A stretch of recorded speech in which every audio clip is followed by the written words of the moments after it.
right, everybody, welcome to Phonogenics, episode number 1, where people who love music get together to talk about albums track by track.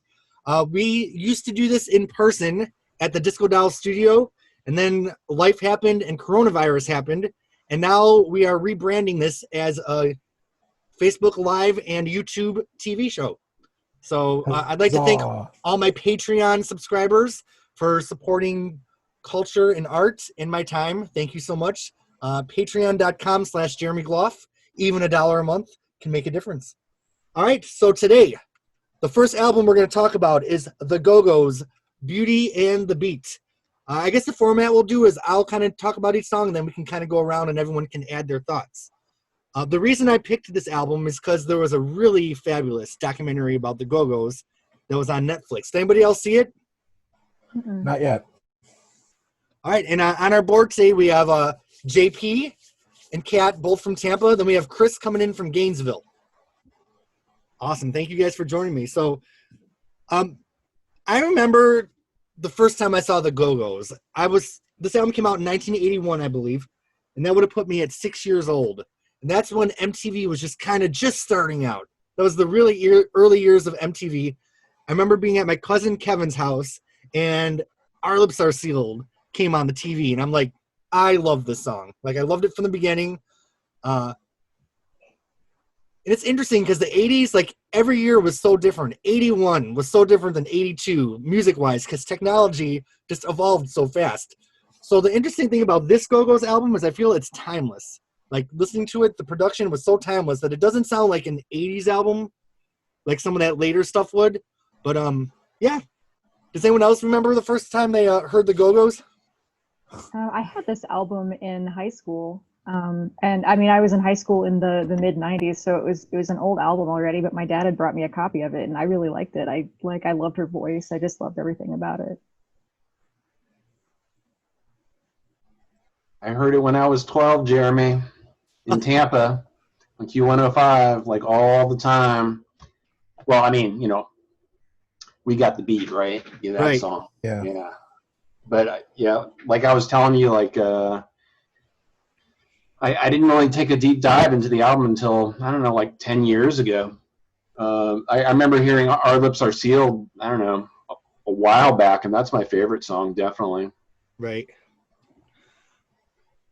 JP, how about you? What's your earliest Go-Go's memory? Oh, probably VH1 pop-up video or something. I would say, please not the behind the music. No. Pop-up video was great. I wish they had episodes of it on YouTube. I'd watch it again. I think there's some of them, not all of them, but there's some on there. Yeah. And they would really play some interesting stuff on pop-up video. I remember a Nina Hagen video being on there, like, what?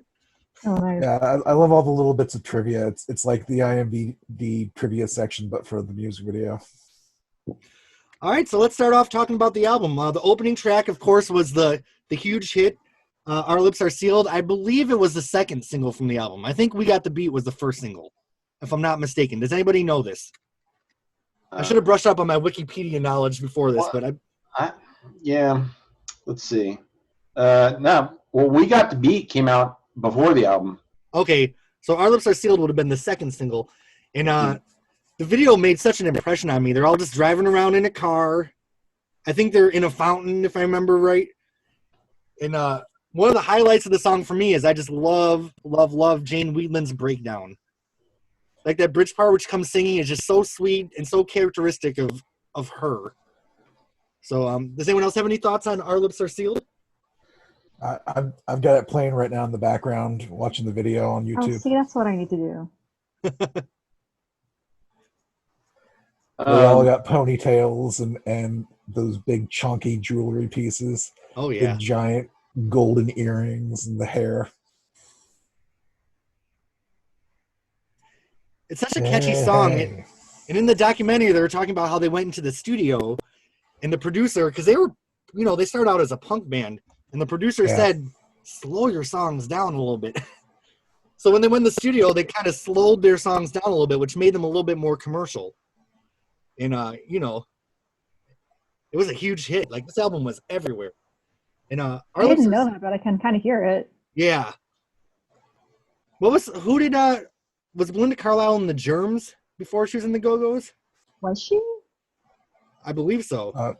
Let me check our wiki page. Yep. Is it Linda with an I or Linda with a Y? Belinda with a... It's an I. Yeah. Yeah, she was. Yep. I didn't know that. Okay. Belinda Joe. So she was in the Germs. They had fired their original bass player, I believe, because she wanted to go in more of a punk direction, and the rest of the band wanted to go a little bit more pop. So I think that wound has only recently healed, according to the documentary. So yeah, any final thoughts about Our Lips Are Sealed before we go on to the second song? Oh yeah, I remember. I'm really big into cover songs, and I heard "Our Lips Are Sealed" by Fun Boy 3, and I discovered like later that it's not a cover. In fact, Terry Hall from Fun Boy 3 and Specials, he co-wrote the song with Jane, right? Yeah, that's right. And so they ended up recording their own version, but it came out like in '83, and definitely check it out. I like that version a whole lot better. It's darker sounding. That's the one in England and Europe that got big, and the Go-Go's version didn't get big over there. Interesting. I didn't know that. I didn't either. Which version was that by? Fun Boy 3. Fun Boy 3. I'll make a note. Yeah, we got to do our little notes of all the things we're going to check out when we get off this meeting. Oh yeah, no, I've already got the History of Go-Go's documentary on Netflix, and now Fun Boy 3, Our Lips Are Sealed. The documentary is amazing. Like, I really recommend it to anyone. I just finished watching the High Score documentary about the history of video games, and that was really good. Oh, nice. Okay, so the second song is How Much More. I love this song. I feel like it's very poppy, a little punky. It just has a really great chorus. Like, it's catchy as hell. It's the great song to come after Our Lips Are Sealed. Yeah. And it's interesting that the album kind of opens up with a 1-2 punch of like these two like really poppy songs. Because from here on out, the album gets kind of dark, which we'll get to after this. The YouTube playlist that I'm listening to doesn't have them in order, so I have to jump around. Okay, gotcha. This one, to me, has kind of like a 60s girl group feel to it, too. Yeah. Especially with those harmonies and stuff. Jane Wiedlin put some really nice harmonies on the whole album. I keep bringing up her name. I just love her. Yeah, the drums on this one are a lot more intense than the last one. Gina Shock on the drums. Yeah, so that was the B-side to We Got the Beat. Oh, I didn't know that. Yeah, so that also came out before the album. Okay. Oh, wow. I didn't know that either. I could honestly talk about music that I like 24 hours of my life. Me too. All right. Any other thoughts on How Much More? No. All right. Well, the next song is Tonight, and this is where the album starts to get a little darker. Yeah. Which I feel like when people think of the Go-Go's, they think of like sunny California pop. But the really interesting thing about this debut album from them is I feel like they really kind of explored the darker underbelly of like LA and youth in the early 80s. And Tonight, it's kind of like an anthem for younger people. Does anyone else have any thoughts on this song while I'm looking at the lyrics? The sound of it, I can hear it reminds me of The Cure a little bit. Yeah. What year did The Cure come out with their first stuff? Late 70s? 79, I think. Maybe 77. Something like that. Do you ever watch Todd in the Shadows on YouTube? What's that? He's the guy that does One Hit Wonderland videos about like songs, and he also does deep dives on certain artists, and he did a really good one on The Cure and about how their sound has evolved over the years. Yeah, it's interesting, Kat, that you said this, because The Cure is definitely not someone you associate with the Go-Go's. You know what I mean? No, not at all. But this does. It has like it's in minor key, isn't it? I think. Yeah. And something about the guitar, I don't know. Yeah, maybe in their new wave phase, but I do agree. I think Charlotte Caffey was their guitar player, and she put some great leads on these songs. Like, listening back to it, I'm like, she was badass. And, you know, the Go-Go's had a trilogy of albums in the 80s, and they did another one later on. But I feel like they never really explored that darker side, like the Cure side after this first album. Any other? Chris, did you say what you think of this song? I honestly don't remember it. Now I'm going to go back and listen to it. I mean, Okay. I listened to the album like 3 or 4 times today. I just don't remember that one. So yeah, it's they have the whole album on the Gogo's Nite. official YouTube page. Okay. Incidentally. All right, so we'll move on to the next one, which is Lust to Love, which is another minor key song that I remember these songs because, I would have been 6 when this came out, and I did buy the vinyl. I think I got into the Go-Go's like a little bit later, like 84. So by the time I bought this first album, like their first 3 albums were out. And I remember thinking that these songs are just a little deeper and darker than my young mind could comprehend. But is anyone listening to Lust to Love? What would you say that sounds like? I am now. It has that same kind of feel like The Cure, Susie and the Banshees, something like that. Like if I had heard this without knowing any of the other stuff, I would have sort of assumed that the band was sort of more in that category, in that box. Yeah. The video I'm watching, it popped up with a photo of the original release in 1981 from their forthcoming album. So This was released on vinyl as a single as well. I just think it's a wonderful song. I'm old. I don't want to embarrass myself and get off and go get my reading glasses, but I think I might have to. So give me like 2 seconds. You get. No worries. I've just got the music playing in the background. I'm trying to look at the lyrics and they're too small. I can't read them. Okay. They are much better. So some of the lyrics from Lust to Love. I did it all for the thrills. Love me and I'll leave you. I told you at the start, I had no idea you would tear my world apart. So that's a little, we're not in Our Lips Are Sealed territory anymore over here. Cool. Any other thoughts on Lust for Love? I think this might be my favorite song on the album. Isn't it good? It really is. It's interesting because Belinda Carlisle, once she went solo, was just so commercial. Like, just so bubblegum. And I loved her solo stuff. A different part of me loved that. You know what I mean? Yeah, it's not bad. It's just, but it is. You're right. Very different. You wouldn't have thought it came from this. Or from the Germs. God. I know. Everyone talked about like Madonna's makeovers in the 80s, but I remember when Belinda Carlisle did her makeover into a solo artist. Because, that last Go-Go's album with Head Over Heels, like she was a little bigger in the video. She had that like really short hair. She was wearing like, not the cutest outfits. I hate to say it. But then when she came back with Mad About You for her debut solo single, like flipping her hair around, twirling, wearing the summer dresses, I was like, Belinda, I never knew you had this in you. Yeah. And then, then it went on to Heaven is a Place on Earth. But all right. Yeah. Hey, Jeremy, hold on. Before you move on, let's talk about the album cover, man. Oh, yeah. We had to talk about the album cover. Yeah. So they talked about it in the documentary. Belinda Carlisle, it was her idea. I believe they went to Macy's, bought all these really expensive towels. And Chris, you know the story? Keep going. That's sort of what I read on Wikipedia. Okay. And then they couldn't afford the towels, so they took them all back the next day. So, they're probably all in the trash, but you never know. Someone may still have Belinda Carlisle's DNA on their towel and not know it. Oh, yeah. They'd be worth so much as a collectible now. I know. I just think it's a really great album cover. I mean, it's just, there's 5 women on the cover, right? Yep.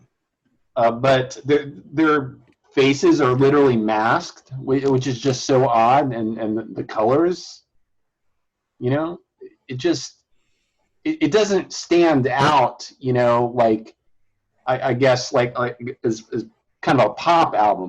Right. Yeah. And if you look at the back cover, I don't know how well you can see it. There's pictures of all of them in the bubble bath, and they're each doing something different. Belinda had a rose. Charlotte Caffey was eating chocolate and reading a magazine. I can't really tell what Gina Shock's doing here. She might have a drumstick or a radio. Jane Weedland's on the phone, and Kathy Valentine is pouring champagne in the bathtub. So I bet that was a very fun photo shoot. Yeah. Do we know why they named themselves the Go-Go's? I don't know that one. Look it up, JP. Tell us. On That's the your wiki, assignment. it just says that they met at Denny's and they chose the name there. I'm assuming it's like a reference to like go-go dancers. Maybe. They did kind of have that girl group thing in some of the songs. But Yeah. they also, when she was in the Germs, they played at Whiskey a Go-Go in Los Angeles. So maybe that comes from that. I would bet it's more that. And I guess, in the punk scene in LA in the early 80s, I'm sorry, people looked at them as a sellout when they started doing the poppier songs during their set list. And, sellouts. But I guess the Go-Go's laughed all the way to the bank. But then, I don't know how long that money lasted according to the Behind the Music, so that's another story. All right, moving on. The next song is This Town, which is another minor key kind of, would you say it's another Cure-ish kind of song? Kind of. I mean, like, I wouldn't be surprised hearing it at like a goth club on 80s night or something. Man, if I went... Now, before I moved to Tampa, I came to visit here, and I remember distinctly going to the castle and then playing more like deeper album cuts, which I don't think happened as much later on. But it depends on who's DJing. Yeah, I guess so. If I walked into the castle and heard This Town, I think I would it would be over for me.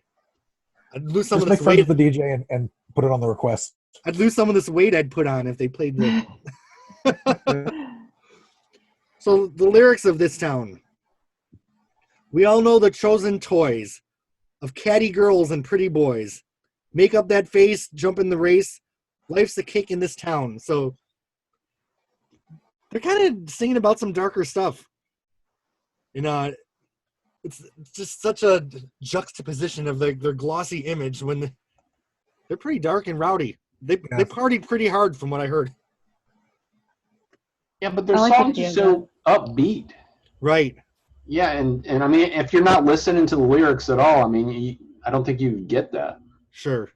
Yeah. So whenever I would read about the Go-Go's being in like the punk scene, I just can't visualize that. Now, here's a little trivia. The song Johnny Are You Queer, which Josie Cotton, of course, immortalized, was originally written for the Go-Go's, and they passed on it. Huh. So, I think, thank God, because Josie Cotton just ruled that song. Hey, so who wrote that? Was it a Giza X? No, I think it was the Payne brothers. Okay. And there is a live... Go-Go's came out with a box set in the 90s, or one of those 2 CD sets, and I think the live version of Johnny Are You Queer is on there. So if anyone wants to hear the original version, the opportunity is there. All right. So if we were listening to the record, this is where we would have flipped over the vinyl and started side 2. The first song of side 2, of course, was We Got the Beat. So, we lost Chris. Hopefully he'll come back. Uh-oh. He did say his internet was spotty. What does everyone think of We Got the Beat? I mean, that's like the most famous song. It's catchy. It's like, yeah, it's the most famous song, but it's not really one of my favorites. Yeah, I never loved the song at any point. Like, not in the 80s, not now. I just queued up the official music video, and it's a live concert video. Well, I mean, edited, but of various concerts. Okay, so it's like a performance clip. Are they using a live version in the clip, or is it the album version? I can't tell. It's on the official Go-Go's YouTube, though. Let me look at the... So it was Charlotte Caffey, the guitar player, who wrote We Got the Beat. In the documentary, she's talking about how she wrote the song, and I believe she was afraid to play it for the band because it was so poppy compared to their more punk stuff they're doing in the concerts. So... Yeah, I was going to say, this sounds like the song they wrote for the radio to justify everything else on the album. It definitely does have that radio sound. I mean, I guess it's like a classic, iconic song. Like everyone. Yeah, it's cute. Like, it's not bad. It's just that it came after those last 3. Right. Which Yeah. honestly, like when I was a kid, I remember like playing the record and those 3 songs, even though they're poppier and upbeat, they're darker. Then you flip over the album and it's like back to the Go-Go's that you Yeah. expect. So how interesting that we all agree, like one of their biggest hits, not one of our favorites. Yeah. I feel like that a lot, I think. Like the radio singles usually aren't my favorite songs on almost any album. I don't know why. All right. So after we got any other final thoughts on We Got the Beat before we move on? I think the music video is the live version of the song because I remember having a different reaction to it when I listened to it before. So you're liking it more or less with the live version? I don't know. It's just like the texture of it's different. Okay. So, Watching some of sometimes, their like when I watch a music video, I'll like a song a lot more than just listening to it, and Right. sometimes it's the opposite. I feel like watching with their live music, like they slammed. Like they were good musicians. Sorry, Kat, I didn't mean to interrupt you. I don't know. It's okay. I was just going to say if it's a live version, I feel like with live music in particular, I tend to like it better than the recorded versions. Yeah. Like there's, I don't know, some kind of energy that's in it. Right. Well, I like being at the live concert more than watching someone else's video of a live concert. Right. Because it feels like, I missed out on something. I don't know. All right. Fading Fast. Anyone playing that song and have a thought on it? Oh, I am. This is a pretty one. It's just, I don't know. It feels like a warm hug. Yeah, I agree. I'm reading the lyrics. You thought that I was on your side and I'd do anything for you, but you found out yesterday that you were wrong. I opened up the door and said we were through. So once again, a little bit darker than you expect from Heaven is a Place on Earth, Belinda Carlisle. Yeah. Isn't it interesting because she has that really distinct voice, but there's definitely I get a different feeling from like Gogo's Belinda than solo Belinda when I hear her singing. Oh, Belinda's voice is sharper, I think. Yeah. Cool. JP, any thoughts on Fading Fast? No, not really. All right. I like the way it kind of blends in. I'm listening to it right now. I listened to the remastered version from Cool. 2011. Up next is Automatic, which is, I think it might be the slowest and darkest song on the album.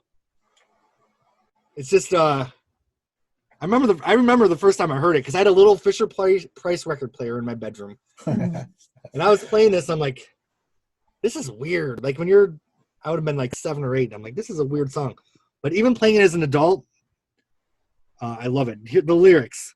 You just Quiet reminded now. me of a long buried memory of having a toy record player as a kid. Did you have one? Yeah, I did. I That's have no Automatic you're memory of what talking about? happened to it, Yeah. but I had one. That was Automatic you were talking about then? Yeah. Are you listening to it? No, I was still on Fading Fast. I've switched Okay. now. So I'll let you guys take a little listen to Automatic so you can kind of feel the Yeah. vibe and then comment It's on it. it's kind of got a darker tone as well with the lyrics. It's slowed down as well. There's that particular guitar in this one too. Does anyone even, I mean, I'm sure there's indie bands that use that guitar, but like that Susie, Cure, I don't know if it was like a chorus effect on the guitar or flange, but it was that unique sound. It's interesting that this came out in 81 because I feel like even this kind of music, like when you go to 84, then It had changed a lot. yeah, Yeah, things had changed they weren't so making much. it anymore in '84. No. Even the Go-Go's album from 84, which I have right here, Talk Show, their second album was Vacation, which of course we all know Vacation. Yeah. But I feel like Beauty and the Beat, the first album had just the most depth and range of all the Go-Go's albums. The second one, only the singles were good in my opinion. And then the third one is kind of like my second favorite. So let me read some of the lyrics here from Automatic. Quiet now, still of night. Inside, fire burning bright. Right moment, laying down, oh, still no sound. So they were a little angsty, weren't they? A bit, yeah. The way that she says the word automatic makes me think of Susie in this. Oh, it's very Susie. Yeah. When did Susie come out? Late 70s also, right? Mm-hmm. Yeah. I mean, she has that famous interview with the Pistols, and the she calls the interviewer like a dirty prick or something. Because he tries to No, hit on her. Susie being combative? No. Yeah. And she's got that shirt on that has like the photocopy of breasts onto the shirt. So great. Not to be like that. Automatic. Not to be that old guy, but they don't make them like they used to. I do feel though, like coming up as a musician that time, it was, of course there was the corporate machine behind it, but I feel like there still was something a little bit more organic about people's talent. And maybe authentic. Maybe. What was the next track? Okay, so next we're going to move on to, we have 3 songs left. And thank you guys so much for joining me in this discussion. I hope. Oh god, yeah, I missed this. Do we like the virtual format? I think I like this. I do. Yeah. It's chill. I can be on my couch and not have shoes on, and it's nice. So I plan on doing this. Disconnected? I'm doing this forever. Like, this is never going to end. Okay, and JP, we will do your They Might Be Giants album. Oh yeah. Yep. So the one that was banned. It was banned, but we will do it. It was banned from the venue. Yeah. We will do it. Okay, so next we're moving on to we have 3 songs left, right? Yeah. Last was Automatic, so next is You Can't Walk in Your Sleep. Okay. There's no lyrics for that in the lyric booklet, interestingly enough. All right. So You Can't Walk in Your Sleep, If You Can't Sleep is I feel the album kind of ends with a trilogy of more upbeat major chord songs. Which I'll be honest, when I was a kid, I kind of didn't really listen to the end of the album. That's fair. So I did re-listen when I was in my car yesterday. And does anyone listen to this? Any thoughts on this song? I'm jamming to it right now. I feel like Jane Weedland has some nice harmonies on there, like some good. These songs are a little bit. You can hear the punk a little bit more in these. I feel like. Yeah, in the music of it, yeah. It's a very poppy punk. It's not quite as catchy as Our Lips Are Sealed and We Got the Beat, but it's happy. Yeah. And they're all very fast. Well, I mean, except for the ones that are darker, but like I think they're all below 3 minute long, right? Right. Actually, yeah. There's one song that hits 4 minutes, and that's it, and that's Lust for Love. Yeah. And talk about a perfect album title. Can't Stop the World is.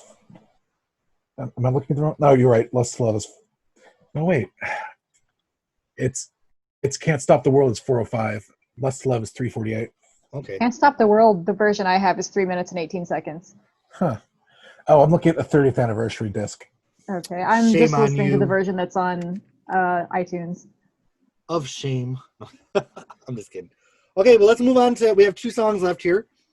So next is Skid Marks on My Heart, which I feel is another poppy, punky kind of and upbeat song. it's such an image. Skid Marks on My Heart. Yeah. So let's read some of these lyrics here. You sure know how to hurt a girl. Fewer hugs and no more kisses. Just water for your carbonator. And bearings for your pistons. Rev her engine for your pleasure. Caress and fondle her steering wheel. When you moan and hug her gear shift, stop. Think about how it makes me feel. So who wrote this one here? Kathy Valentine. And she was the bassist. She had some really great bands that she was in after the Go-Go's, the Delphonics.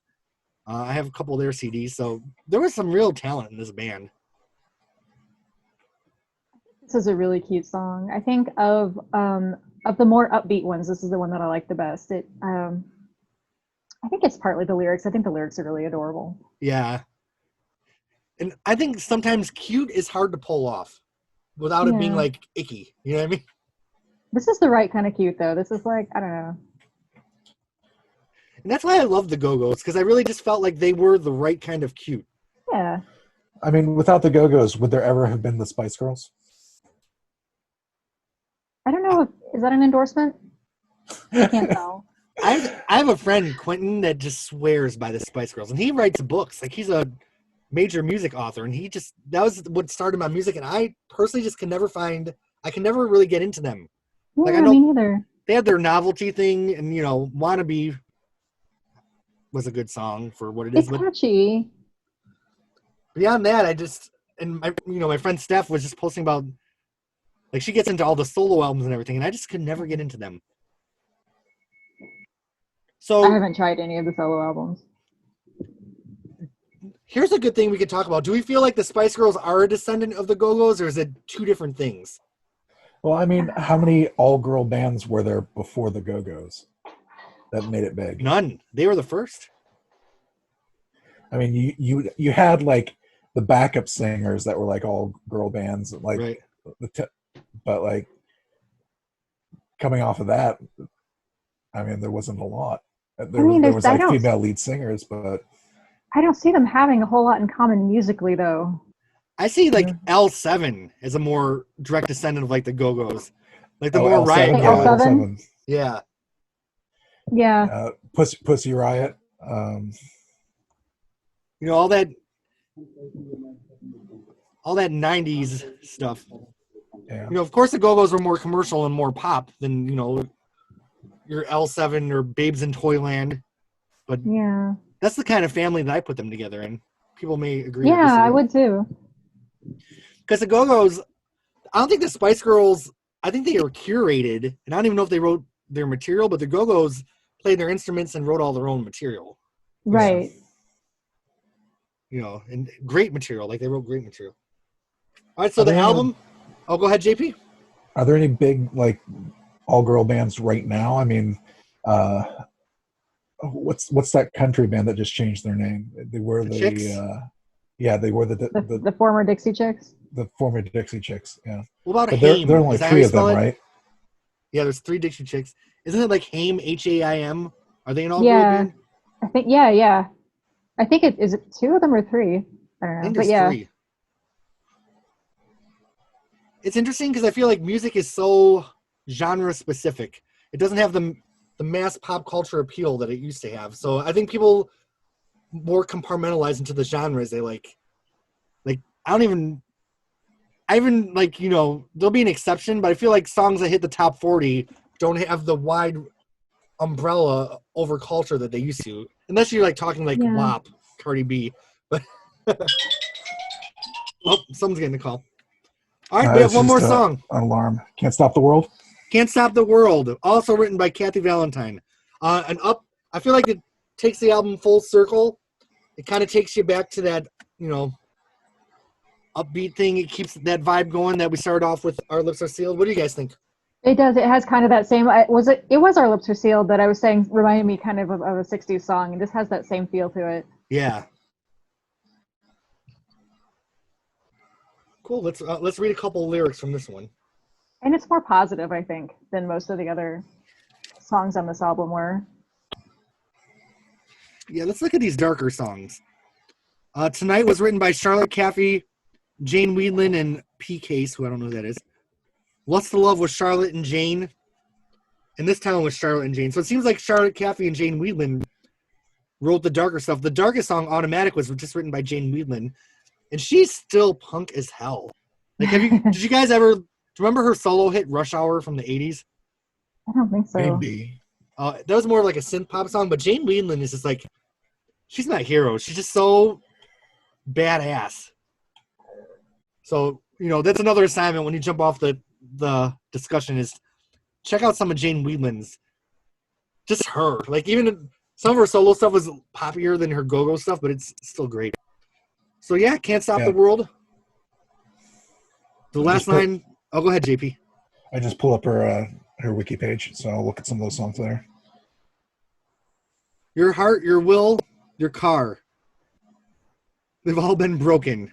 You let everybody you got beat. And if it's not entertaining, watching you trying to stand up on your feet again. That's the last verse on the album. All right, so what do you guys think of Go-Go's Beauty and the Beat, giving it a revisit? It's a fun release. And, you could see where they're going. And, they became more poppy over time, but I think that it's a good starter. One of the things that's on the wiki page is like Drew Barrymore cites it as being like one of her big inspirations to become a badass. Aw, And we all love Drew Barrymore, don't we? sure. Yeah. I don't have a problem with her. I don't think I've listened to this album in probably 20 years, and I had underestimated how good it was. Like it's more enjoyable than I remembered, and I liked it in high school, but it connects with me more now than I thought it would. Same here. I was really, I guess it was refreshing the artistry of the album and kind of the depth of it. You know what I mean? I didn't, Yeah. I knew it had these songs on here, but you know, you think of Beauty and the Beat, you think of We Got the Beat. And I feel Yeah. like that's almost like the weakest song on the album, in my opinion. So, any other thoughts about the Go-Go's before we sign off? No, yeah.